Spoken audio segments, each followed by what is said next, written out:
Welcome to Cambridge English language institute. This is Ansar Ahmed and आज की video में हम डायलिसिस के दूसरा पार्ट पढ़ेंगे जिसका नाम है हीमोडायलिसिस। हीमोडायलिसिस बेसिकली कौन सा प्रोसेस है?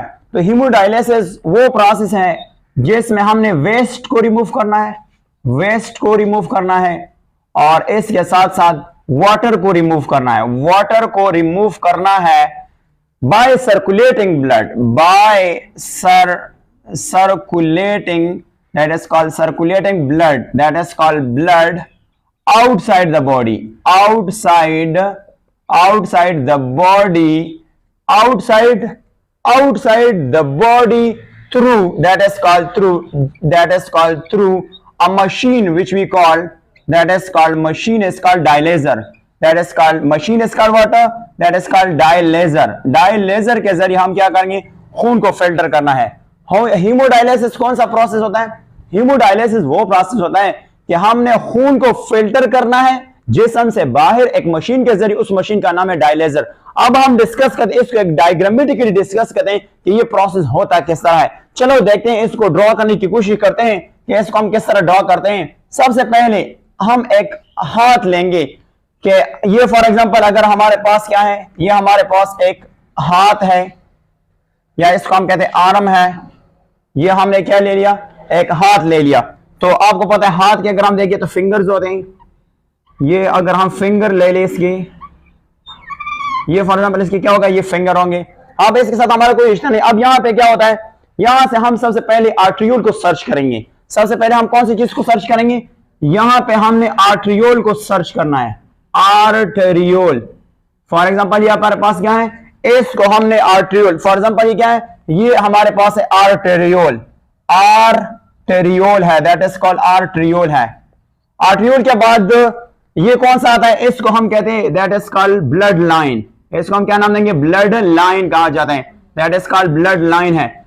फिर इसमें हम एक डिवाइस लगाते हैं, उस डिवाइस को हम नाम देंगे, फॉर एग्जांपल ये आपके पास क्या है? इसका एक डिवाइस है और इस डिवाइस का हम क्या नाम देंगे? That is called पोबल।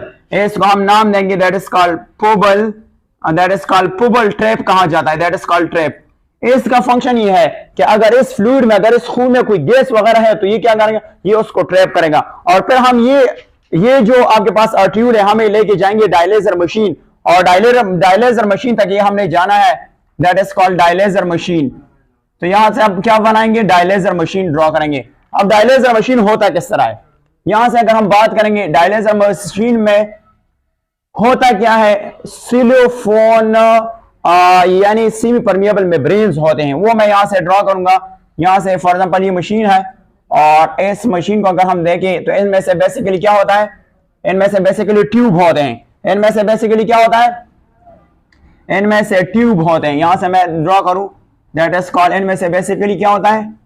ट्यूब्स होते हैं, दैट इज कॉल्ड ट्यूब।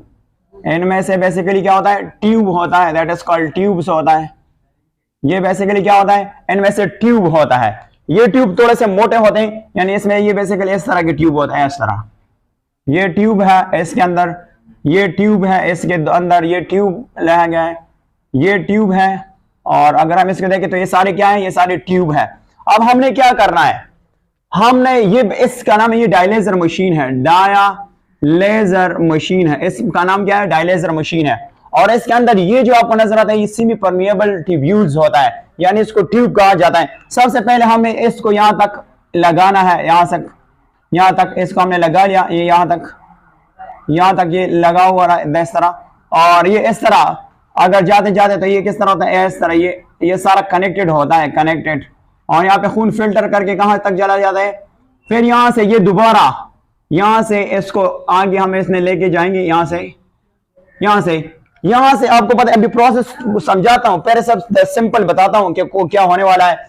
यहां पे ये जो ट्यूब्स आपको नजर आते हैं, ये वाला ट्यूब, इसको हम नाम देंगे that is called cellphone, that is called cellphone tube containing blood. Tube containing blood है, कंटेनिंग ब्लड, इसका नाम देते हैं ब्लड, BLOD ब्लड।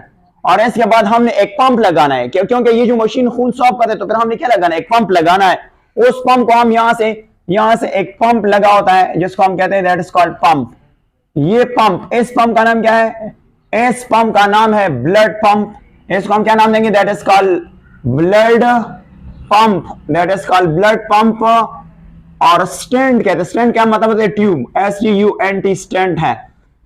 इसमें फिर ये वापस खून हमने लेके आना है वह वापस बॉडी की जानिब, और इसको हम फिर क्या नाम देंगे? ये वाला जो आपके पास वेन होगा ये होगा blood, that is called blood line venous, that is called blood line venous है, venous, that is called Venus.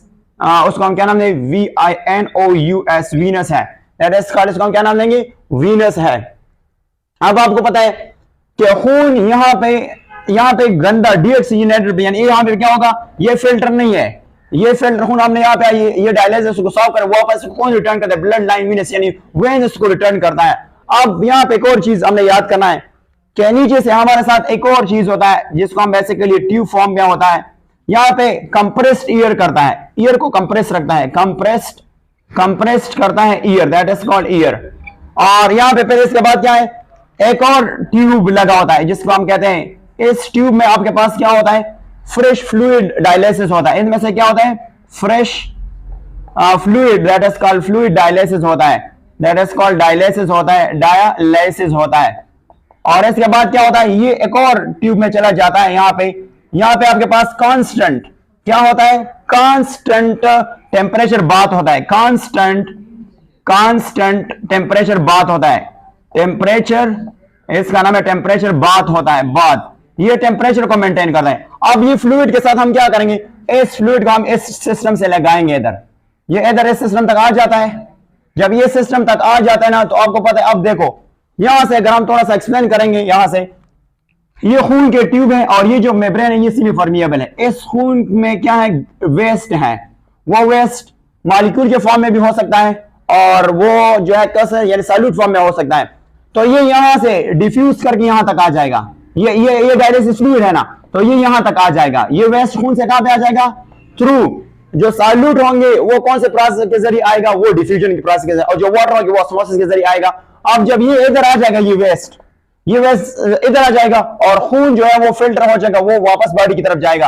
और ये जो वेस्ट है ये फिर एक और ट्यूब के जरिए यहां से निकल आ जाएगा, यहां से, उसको हम एक ट्यूब का नाम देंगे, दैट इज कॉल्ड, ये जो ट्यूब है यहां पे आपके पास एक और ट्यूब लगे, यूज्ड डायलिसिस इस पे आएगा, that is called used dialysis fluid इस पे आ जाएगा, dialysis fluid, that is called fluid जो है वो यहां पे आ जाएगा। अब हम यहां पे डिस्कस करें ना, तो यहां पे हम करते क्या है? देखो, सबसे पहले हम खून की कलेक्शन करेंगे। खून हम सबसे पहले आर्टरी से लेके जाएंगे और फिर इस मशीन के जरिए एंटर कराएंगे। जब हम इस मशीन के जरिए एंटर कराएंगे ना, तो इस मशीन जो है ना, ये खून फिल्टर करे वापस वेन की तरफ, बॉडी की तरफ जाएगा, वो फिर दिल की तरफ जाएगा, दिल उसकी डिस्ट्रीब्यूशन करेगा। बट सबसे पहले बात ये है ना कि यहाँ पे जो डायलिसिस फ्लूइड है वो हम यहाँ से कंप्रेस ईयर, क्योंकि इस ईयर को मेंटेन करता है, ये फ्रेश डायलिसिस फ्लूइड है और ये कांस्टेंट टेंपरेचर रखता है। यहाँ पे जब लेके आ जाएंगे ना, तो ये सेमी परमिएबल मेम्ब्रेन है, इसमें खून होता है ट्यूब में, और ट्यूब में खून से वेस्ट जो है ना, और वो यहां तक आ जाएगा, और यहां से जो फ्लूइड है वो ऑस्मोसिस के जरिए आएगा, और ये फिर बॉडी से किसके जरिए रिमूव कर, इस इंस्ट्रूमेंट से, इस डायलिसिस से रिमूव करेंगे एक और ट्यूब के जरिए, और उसको फिर कौन सा यूज डायलिसिस फ्लूइड के एक और बैग होगा, उसमें ये चला जाएगा। अब क्वेश्चन ये है कि ये जो डायलिसिस है, डायलिसिस पे कितना खर्चा आता है, कितना टाइम के लिए होता है, तो हम वो थोड़ा सा डिस्कस करते हैं। अगर हम यहां पे बात करेंगे डायलिसिस, जो डायलिसिस होता है तकरीबन 4 से लेकर 5 घंटे लगता है, इसमें तकरीबन 4 से लेकर 5 घंटे लगता है, और ये हफ्ते में 3 बार करना है। ये हफ्ते में कितना करना है? 3 टाइम्स अ वीक करना है, 3 टाइम्स अ वीक आपने ये करना है। और दूसरा बात ये है, नेफ्रोलॉजिस्ट जो है ना, nephrologist, a person who study nephron, वो क्या कहता है? नेफ्रोलॉजिस्ट ये कहता है, that is called nephrologist. Nephrologist क्या कहता है? नेफ्रोलॉजिस्ट कहता है कि कौन सा बेटर है, तो according to the nephrologist, haemodialysis is better than periodialysis. कौन सा डायलिसिस बेटर है? अगर हम इसकी कंपैरिजन कराएं यहां पे, ये तो हमने डिस्कस कर दिया, अब थोड़ा सा कंपैरिजन करवाते हैं कि इन दोनों में क्या फर्क है और इन दोनों में बेहतर कौन सा है। तो अकॉर्डिंग टू द नेफ्रोलॉजिस्ट, वो कहता है कि कौन सा बेटर है? हीमोडायलिसिस जो है वो बेटर है। हीमोडायलिसिस जो है ना, ये बेटर है किससे? बेटर है, that is called, we call it then peritoneal dialysis, that is called peritoneal, that is called peritoneal dialysis. We call it here, that is called dialysis. Dialysis. इन दोनों में अगर आपसे कोई पूछे कि कौन सा बेहतर है तो आप बताएंगे कि हीमोडायलिसिस बेटर है देन कैसे पेरिटोनियल डायलिसिस। मैं नहीं कहता, nephrologist, a person who study nephron. अब बात करते हैं कि ये भी रिस्की हो सकता है। हाउएवर जो हीमोडायलिसिस है, haemo that is called dialysis होता है। हीमोडायलिसिस में ये भी रिस्क, इसमें भी रिस्क इन्वॉल्व है। वो रिस्क कौन से हैं, ये क्यों डेंजर हो सकता है? रिस्क इसलिए हो सकता है कि इसमें से इन्फेक्शन हो सकता है, दैट इज कॉल्ड इन्फेक्शन हो सकता है। और खासकर कौन सा इन्फेक्शन हो सकता है? वायरस वाला। और वायरस वाले को हम क्या कहते हैं? हेपेटाइटिस, दैट इज कॉल्ड यानी हेपेटाइटिस हो सकता है, दैट इज कॉल्ड हेपेटाइटिस, जिसको हम क्या कहते हैं? हेपेटाइटिस वगैरह हो सकता है। इसके अलावा दूसरा कंडीशन भी आ सकता है, इनमें से आ सकता है ब्लड, जिसको हम कहते हैं blood born, that is called blood born condition. Blood born condition किसको कहते हैं? ब्लड बॉर्न कंडीशन से मुराद होता है जब वायरस जो है वो खून में कैरिड किया जाता है, तो ये चांसेस भी हो सकता है। तीसरा डेंजर ये हो सकता है कि इंजरी हो सकता है, दैट इज कॉल्ड इंजरी हो सकता है किसको? ब्लड वेजल्स को, that is called blood vessels को इंजरी हो सकता है, दैट इज कॉल्ड इंजरी। और जब ब्लड वेजल इंजरी हो जाते हैं तो फिर खून जो है पर्सन और मशीन के दरमियान जो है वो बह जाएगा, तो ये भी एक डेंजरस है। इसके अलावा एक और पॉइंट है, हो सकता है that is called microscopic damage हो सकता है, दैट इज कॉल्ड डैमेज हो सकता है किस चीज को? ब्लड सेल्स को, वो भी शायद डैमेज हो सकता है, that is called blood cells को। दैट इज क्या होता है? That is B